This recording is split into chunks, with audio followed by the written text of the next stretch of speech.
because whistleblowers are the heroes of our industry. These are the people willing to stand up for what is right. Yeah, and I got a number of my friends who ran smaller agencies to publicly pledge that.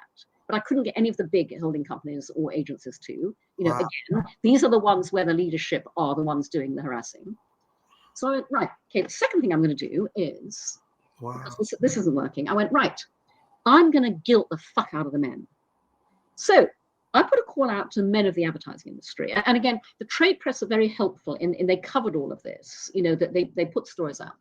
I went, men of the advertising industry who stood by, watched, spectated, laughed, did nothing, joined in. This is your chance to look yourself in the eye in the mirror each morning. Speak up. You can now speak up on behalf of your female colleagues. Tell us what you witnessed. Guilting the men worked. I heard from a number of men who had absolutely borne witness to rapes, to sexual assault, but they were too terrified to speak up as well. Okay. And in some areas of the world, they insist on using encrypted apps. They were literally terrified that their lives could be in danger if they spoke up about the powerful men industry doing this. Wow.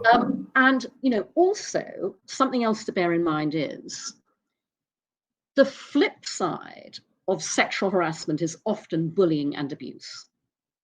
The powerful men sexually harassing the fuck out of women are bullying and abusing men. Okay. And so I heard from a ton of men who had been bullied by these powerful men who had PTSD about it in the same way the women who'd been raped and sexually assaulted were. But equally, they couldn't bring themselves to speak up because to admit that a man could destroy you mentally like this is to go against our societal construct of masculinity. Men are not meant to be able to be destroyed like that mentally by other men. And to give you just one example of, one of the stories I heard, a man reached out to me who was a creative in a creative department, and the ECD was, this very powerful man, and he had his acolytes around him who were all the male creatives. And again, we're talking like an entirely male creative department because that's what these guys build up, who are all like fanboys. And they were all, broy and single, and they all harassed women and et cetera, et cetera. So this particular man had joined this creative department as a copywriter. And he said that one day the ECD came into his office where this copywriter had a photograph of his wife and kid on the desk.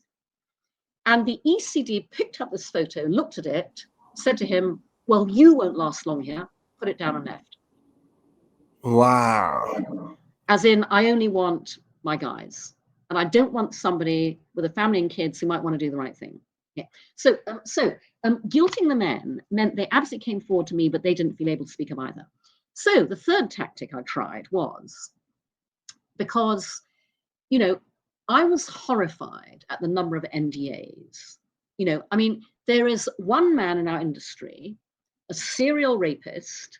And by the way, when he finally had, and, this was what somebody told me, there were 8 separate NDA and settlements and silence agreements related to this guy. And when that eventually got too much for the very large agency brand he worked at, they shipped him off to another region. That happens a lot. Global transfers. Yeah, and I hate to think what happened subsequently in that to the women of his office in that region. Yeah. But I said to the audience at 3% conference, I'm horrified at the number of NDAs. And so the third tactic I tried was, I said to the women of the industry, you can break an NDA.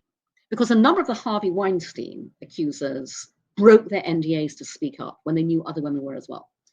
And, I said, there's another option. You may have signed an NDA, your friends didn't. Your partner didn't. Yep. The people around you didn't.